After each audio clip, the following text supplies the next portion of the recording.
So a lot of the cars that I've driven were basically 90s Civics, 90s Integras, 90s Nissans, and you kind of develop this feel for like 90s cars, even though you know weren't born at the time that the car was made. You still have this like attachment to it. So I think that's one of the reasons why I kind of like lusted after the S13 was they're a lot more rare than like Civics or like more than like Integras, except for the Type R model, obviously. But anyway, the car feels very, very direct. There's really nothing assisted with this car. Like you get into it and you just drive. The transmission and the clutch feel is a lot more different in the 240. It's a lot more forgiving than I think driving like a Civic or like driving like an old school Integra or like a MR2. But I think you just feel very connected to the car when you drive it. The inputs are very direct. When you shift, the throws are fairly short. I do have a short shifter in this car, keep that in mind. But I think if you drive a 240 that is stock, the throws are a little bit longer. But I think the car still handles great for what it's made of. Given the fact that in the U.S., keep in mind that the 240s, especially the S13 models, it came with the KA24E and the DE model. We didn't get the turbo version, such as like the SR20 or the KA. I don't remember off the top of my head. Was it the KA20 or 12 DET? Correct me if I'm wrong. I'll probably post a little correction when I make the video for you guys. But I think there's pros and cons to it. I think partly because of emissions and being here in California, I think the emissions are a lot more strict. So you can't just be driving around like modified cars that are turbo, because as you all know, people that buy 240s will end up swapping in SR20s anyway and turboing them or like drifting them. It's pretty rare these days that you find 240 SXs, whether they're S13s or S14s, in fairly bone stock form, if not bone stock. I tried to keep this car bone stock for a while, but I ended up starting to modify things here and there. You buy an old 20-something-year-old car, you still have to keep in mind that you got to fix the little things that are broken, like the bushings, the axles, the valve cover gaskets, the vacuum hoses, throttle body, like little stuff like that. But it's all about the fun of owning the car. Try to like take the car up for some open roads so we can kind of get a little more pulls in, and you guys can get a feel of what the car is like. The car is not fairly fast by any means. You don't buy this car to have a super fast car. You buy this car to have fun in, and I think part of the fun is just enjoying the car as is. It's very light. It's about 2,800 pounds. I did swap in the Infiniti, I think J50 aftermarket.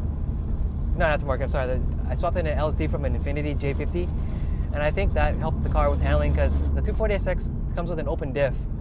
So if you're driving in snow or stuck in a ditch or something like that, you're going to be kind of screwed.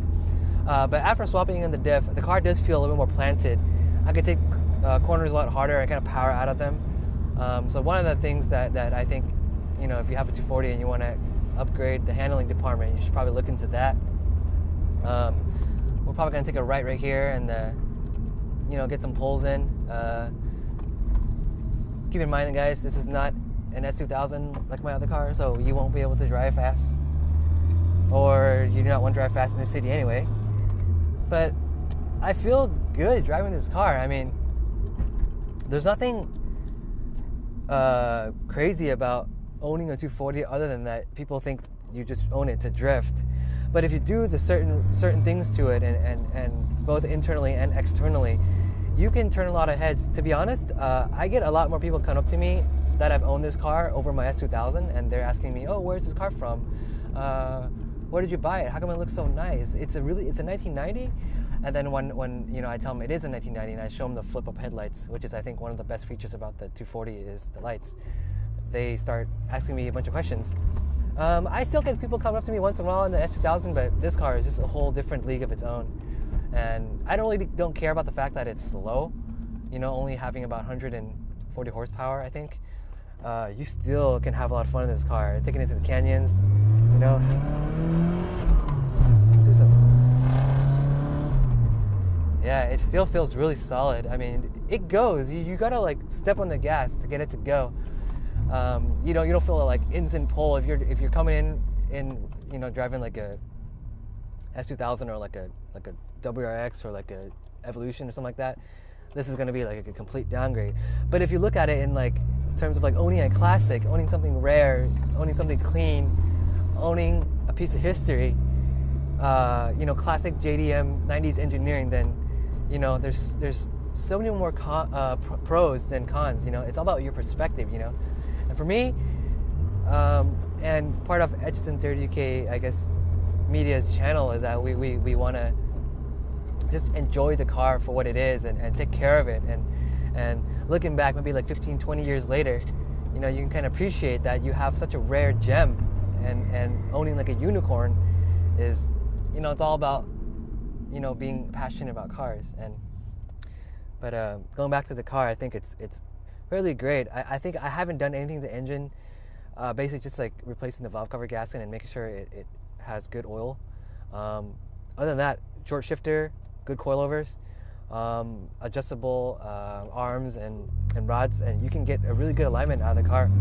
And putting wider tires in the car and then getting it corner balance, it's really, really fun, especially on the canyons. It's one of those cars that you still got to drive to enjoy. You can still drift it, but I would rather drive this car and just enjoy it and get the most out of it. That's just my philosophy, and I think that, I want to keep the legacy of the 240 alive, and maybe like 15 years later, I'll still drive it on the road, and people will be like, hey, this is a, it's still a rarity these days, but at least somebody out there will appreciate it. I'm sure there's other people out there that appreciate 240s for what it is other than drifting. But don't get me wrong though, drifting is still fun, still cool, and it's still a great motorsport to take on. But I just want to enjoy the car as is, and other than that, I mean, if you guys are looking for a 240, I mean, I recommend looking everywhere. By everywhere, I'm meaning like not only in the city that you live in, but like in other states, other countries if you must. I think that's a little bit too hardcore. But it's really hard to find. I actually took me like about a year to find a clean, unmolested 240SX. And you really have to look. I mean, I got lucky. The guy that owned the car, the story behind it was he was a really hardcore Initial D fan. He imported a Treno, the A86, over to the States, and he drove that mostly. And he had a truck, and then he had this car. This car, he kept it bone stock because, like a lot of 240SX owners, they want to keep it stock because they know it's rare. You do have to pay the drift tax, and unfortunately, that's something that you cannot avoid. But if you can actually afford it, I always say go for it. This car only has 67,000 miles, and I bought it with only 63,000 miles. So I've only put 4,000 miles on it since I've owned it, a little over a year.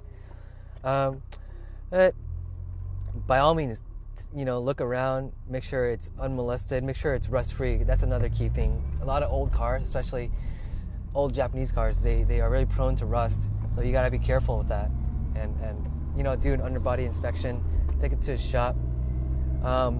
You cannot avoid leaks. There's gonna be leaks, whether it's like air leaks or like oil leaks or whatever. Like, you're gonna have to deal with those. It doesn't matter if your car is pristine or not.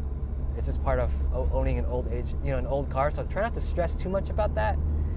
Other than that, I mean, running coilovers and running a good set of tires and adjusting dampening rates, you can drive fairly comfortably in the city. Right now, I'm running about 10 clicks from hard, so it's fairly doable, not too rough, Although swapping out the differential in the car, it's a little bit louder. You can kind of hear it if I get on it. Do a little pull. And I'm running an HKS catback exhaust. It's fairly OEM looking, believe it or not. They have a certain model that's blacked out in the back, and the exhaust tip isn't that big, so you kind of don't drag a lot of, get a lot of attention from other cars or a lot of cops. I mean, I think it's a great car. I think it's one of those cars that you really have to like put in the time and the effort and the money to own, because you can't just be one of those cars you drive in and it's just reliable and you just do maintenance on it. You really have to take your time and learn the car, have some kind of car knowledge to own the cars, to own like an older car.